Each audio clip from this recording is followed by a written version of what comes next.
हमारी सरकार 2014 से 2024, इन 10 साल का जो एक आप लोग या कोई भी जनता का आदमी विश्लेषण करेगा, उसकी तुलना करेगा, तो निश्चित रूप से हरियाणा के अंदर उस पिछली 10 साल की कांग्रेस सरकार के जो कारनामे, उनको याद करते ही आज भी लोग जो है कांप उठते हैं।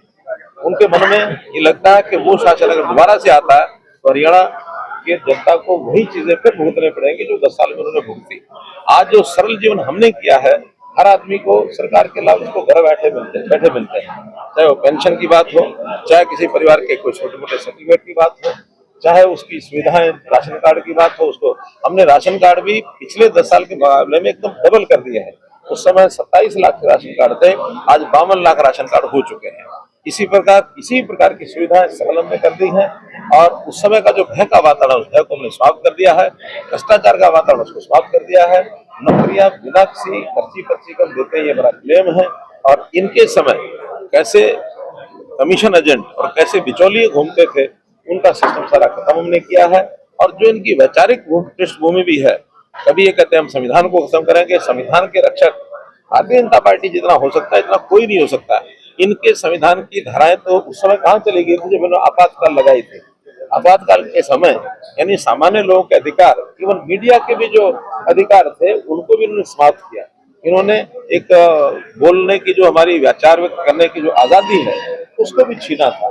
इन्होंने 1984 में दंगों में क्या किया, एक समाज विशेष के लोगों को जिंदा जलाया, गले में टायर डाल के इन्होंने जिंदा जलाया। इस प्रकार से किसी भी समाज के बारे में अभद्र टिप्पणियां ये लोग करते हैं। ये लोग इनकी संस्कृति कहाँ से है, कहाँ से आएंगे, इनको बिल में डाल देंगे, ये कर देंगे, वो कर देंगे, ऐसी अभद्र टिप्पणियां इन्होंने की हुई है। इनको लोग भूले नहीं है।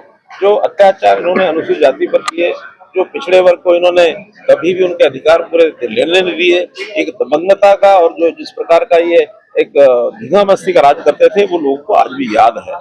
आज सरलता लोगों के जीवन में जो आई है, उसको देख करके हर नागरिक, हर वोटर यहाँ का संतुष्ट है भारतीय जनता पार्टी के शासन से।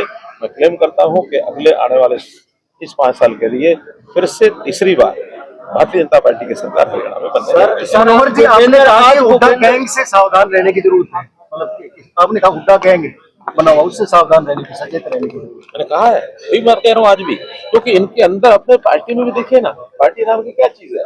आखिर अनुसूचित जाति के खिलाफ इनका जो मन का विचार कितना भयंकर है। इनका अध्यक्ष अशोक तंवर, उसको इन्होंने किस प्रकार से घायल तक किया, कैसे पिटाई तक की, किस प्रकार से आज इन्होंने अपने ही घर में चल जा, हमारी विरोधी हो सकती है, लेकिन एक समाज के वर्ग के नाते तो हमारी सहानुभूति इस बात की है ही है ना, कि समाज में रहने वाले सब लोगों को यानी सम्मान पूर्वक रहने का अधिकार है। उसको खिलाफ किस प्रकार से उन्होंने टिप्पणियां की है, तो ये सब समाज जानता है। तो इस नाते से ये जो गैंग है, ये कांग्रेस पार्टी नहीं है, ये हुड्डा गैंग है। अच्छा, आप कहते थे 10 साल पहले जो हुड़दंगबाजी है और वो बीजेपी में आके खत्म हुई, कहने का क्या तात्पर्य, अगर कांग्रेस आती तो हुड़दंगबाजी होगी? मैं कहता हूँ जिस प्रकार का इनके यहाँ एक लोगों को यानी जो कमजोर लोग हैं उनको दबाने की, कुचलने की जो आदतें हैं, वो जग जाहिर है। लोगों को पता है कि कैसे ये आम आदमी को पीछे भगा करके उसको गोलियां मार के पीछे हटाते थे, कोई भी चीज हथियाने के लिए आगे रहते थे।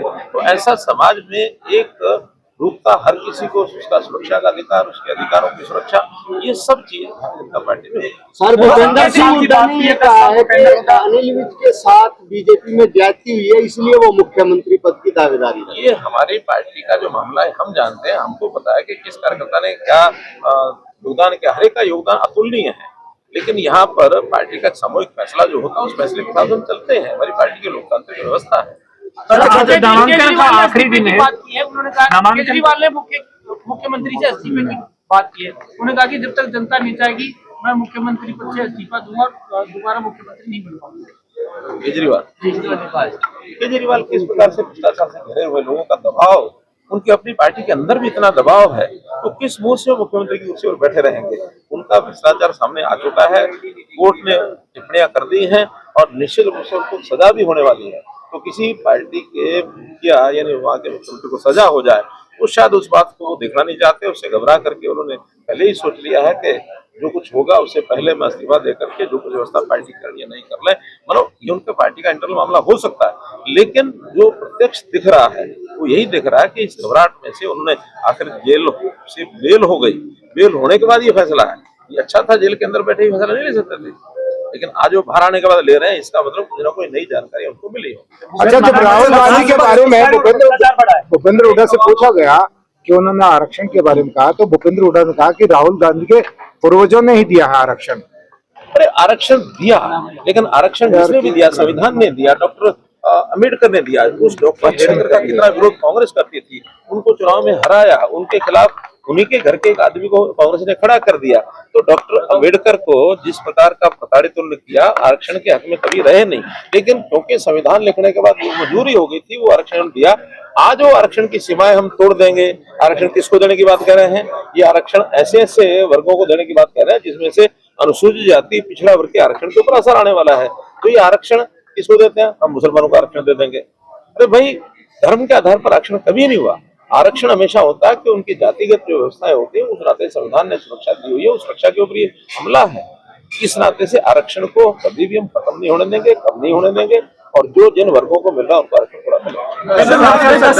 नामांकन वापिस लेने का नामांकन वापिस लेने का बीजेपी से नामांकन वापिस लिया गया है। चलो, जो लेंगे शाम तक पता लग जाएगा। बेरोजगारी और सदर बढ़ा है, भूपेंद्र हुड्डा कह रहे हैं। तो वो उनका कहने का क्या है? मैंने बता दिया, ये भ्रष्टाचार जो उस समय था, आज हमने उसको पूरा कम किया, नौकरियों के अंदर पारदर्शिता लाई, हमने ट्रांसफर पॉलिसी में पारदर्शिता लाई है। तो भ्रष्टाचार तो उनके जो गुर्गे, उनके जो बिचौली है, जिनको ढोल कपड़िया मैंने कहा, उनके भ्रष्टाचारी जो चेहरे थे उसको नकाब उतार करके उन्हें फोटो पर टंगवा दिया। कोई नहीं। हरियाणा पे कर्ज को लेकर आज शाम तक सबका पता लगेगा। कर्ज को लेकर सवाल उठता है हरियाणा पे कि 4 लाख करोड़ का कर्ज है। इतना कर्ज है, सब प्रदेशों से हमारी स्थिति अच्छी है, हमारी आमदन के GDP के हिसाब से हम कर लेते हैं।